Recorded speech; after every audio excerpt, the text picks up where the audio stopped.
नमस्कार, मैं हूं प्रतीक चौधरी और स्वागत है आपका हमारे इस चैनल पर।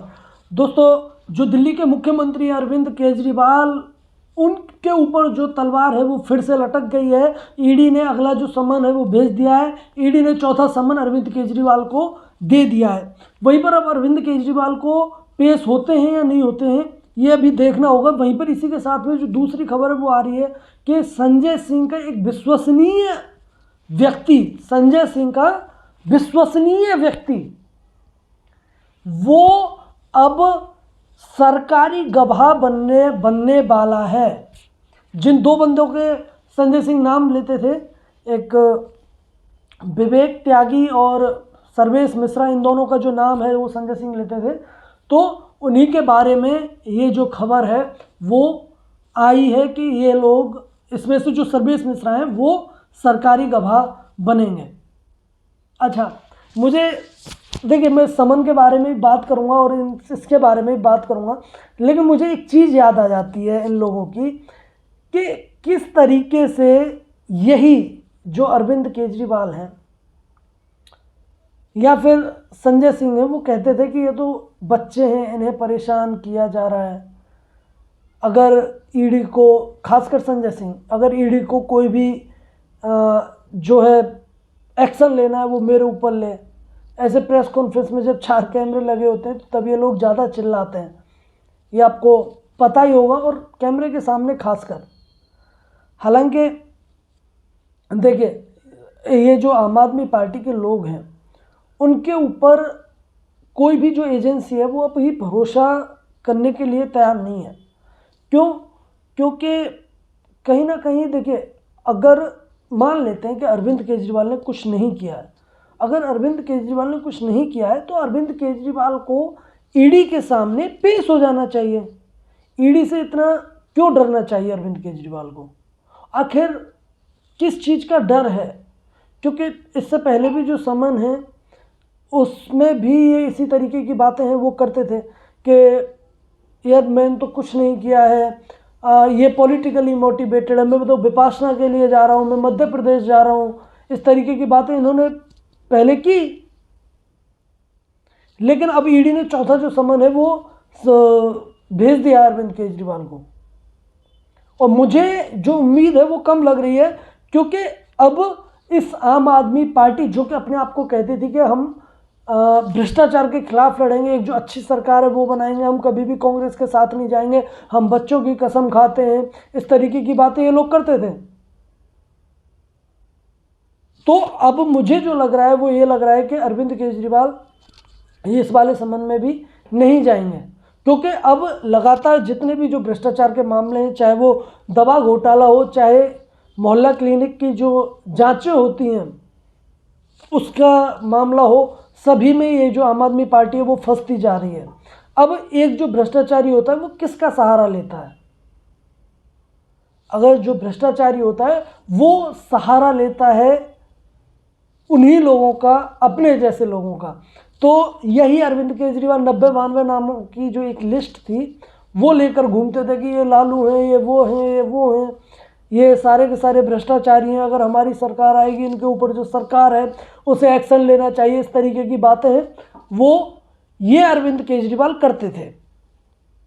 लेकिन अभी क्या लग रहा है कि अभी ये उनके साथ में क्यों गए, जितने भी भ्रष्टाचारी हैं? क्यों?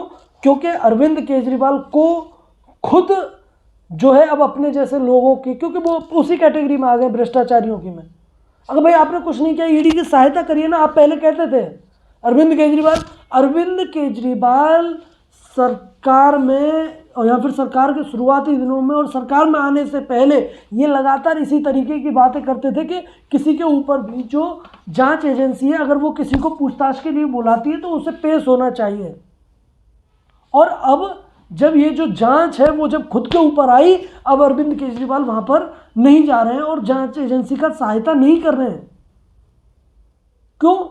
क्योंकि इन्हें पता है कि जैसे ही ये जाएंगे उसी दिन ये गिरफ्तार कर लिए जाएंगे, क्योंकि इनका जो सीधा सीधा ये जो शराब घोटाला है उसमें हाथ है। क्योंकि बगैर मुख्यमंत्री की मर्जी के इस तरीके की जो चीज़ें हैं वो नहीं की जा सकती। कोई भी पॉलिसी है वो राज्य में नहीं ला सकते हैं बगैर मुख्यमंत्री के। भले ही चाहे मुख्यमंत्री साइन करे या ना करे वो एक दूसरा मैटर है, लेकिन मुख्यमंत्री को जो है, अब कभी भी अरविंद केजरीवाल जैसे ही ईडी के सामने जाएंगे तो मुझे जो लगता है वो यही लगता है कि उन्हें गिरफ्तार कर लेंगे। और ईडी है उसके पास में जो साक्ष्य हैं वो कहीं ना कहीं पूरे हैं। साक्ष्य लगभग गिरफ्तार करने के लिए जो साक्ष्य चाहिए वो ईडी के पास हैं। अब ईडी है वो इस तरीके की जो मतलब डायरेक्ट जाके, या फिर अगर मैं अरविंद केजरीवाल की बात करूं, अरविंद केजरीवाल कोर्ट क्यों नहीं जा रहे हैं, वहां से एंटीसिपेटरी बेल क्यों नहीं ले रहे हैं, और ये ईडी से ये क्यों पूछ रहे हैं कि ईडी अरविंद केजरीवाल को ये बताए कि उन्हें क्यों बुलाया जा रहा है, उसका कारण दे, और एक मतलब आरोपी के रूप में बुला रहे हैं या फिर जो विटनेस है उसके लिए बुला रहे हैं। इसके ये भी अभी मतलब ये अरविंद केजरीवाल जानना चाहते हैं ईडी से। लेकिन ईडी जैसे ही ये बताएगी, ये जाएंगे कोर्ट, और कोर्ट में जाकर ये पूरी जो मतलब पहले से ही एंटीसिपेटरी बेल है वो ले लेंगे, और फिर ईडी अगर इन्हें गिरफ्तार भी करना चाहेगी तो ईडी गिरफ्तार नहीं कर पाएगी। और शायद इसीलिए ये जानना चाहते हैं कि ईडी क्यों बुला रही है अरविंद केजरीवाल को। तो मेरा तो यही मानना है कि इन्हें पेश होना चाहिए और जो जांच एजेंसी है उसकी सहायता करनी चाहिए। अच्छा, अभी हम आते हैं अगला, जो एक बहुत बड़ा जो डेवलपमेंट है वो हुआ है कि जो सर्वेश मिश्रा हैं जो कि संजय सिंह के बहुत ही विश्वसनीय हुआ करते थे, वो सर्वेश मिश्रा अब सरकारी गवाह बनने वाले हैं। और देखिए इसका क्या नाम है, ये आतिशी और राघव चड्ढा, या फिर इसे ले लीजिए सौरभ भारद्वाज, इसमें से खासकर आतिशी क्या कहती है कि ये जो ईडी का कानून है पीएमएलए का, ये कानून ही खराब है, ये कानून खराब है। इसी कानून के खराब होने के बाद ही इन लोगों को जो बेल है वो नहीं मिल पा रही है, कानून खराब हो रहा है उसके लिए, कानून खराब है साहब, बेल नहीं मिल पा रही है। सर्वेश मिश्रा को तो मिल गई, आप भी सरकारी गवाह बनिए, बेल मिल जाएगी।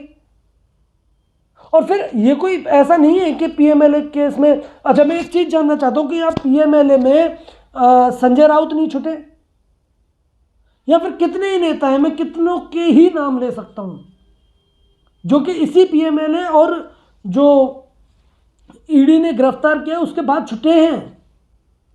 आखिर संजय सिंह, मनीष सिसोदिया इतने लंबे समय से क्यों हैं? अक्टूबर से जो है ये संजय सिंह है, पिछली फरवरी से मनीष सिसोदिया हैं। बोलते थे ना जेल के ताले टूटेंगे, मनीष सिसोदिया छूटेंगे। अरे यार क्या क्या बात है, वो ये लोग करते थे, अभी तक तो छुटे नहीं है। संजय राउत छूट गए, मतलब संजय राउत के लिए ये वाला कानून है वो अच्छा है, लेकिन संजय सिंह के लिए अच्छा नहीं है, मनीष सिसोदिया के लिए ये कानून अच्छा नहीं है।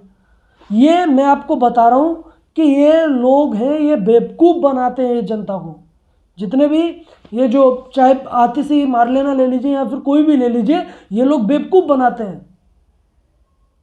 इन्हें चाहे कोई कितना भी समझदार नेता बोलता रहे, ये बिल्कुल भी समझदार नहीं है। क्योंकि भाई कानून तो सबके लिए सेम है, किसी को बेल मिल जा रही है, किसी को नहीं मिल पा रही है। क्यों?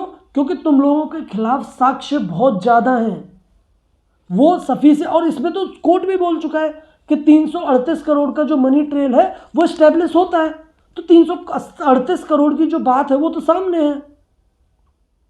इसी वजह से तो आप लोगों को बेल नहीं मिल पा रही है, सर्वेश मिश्रा को मिल जाती है। तो अभी देखते हैं कि जो सर्वेश मिश्रा है वो कितनी जो सहायता है वो ईडी की करते हैं, और अभी इसमें कितने और नेता अंदर जाना बाकी हैं ये भी देखने वाली बात होगी। भाई आपको ये जो खबर है वो कैसी लगी आप ज़रूर बताइए। धन्यवाद, जय हिंद।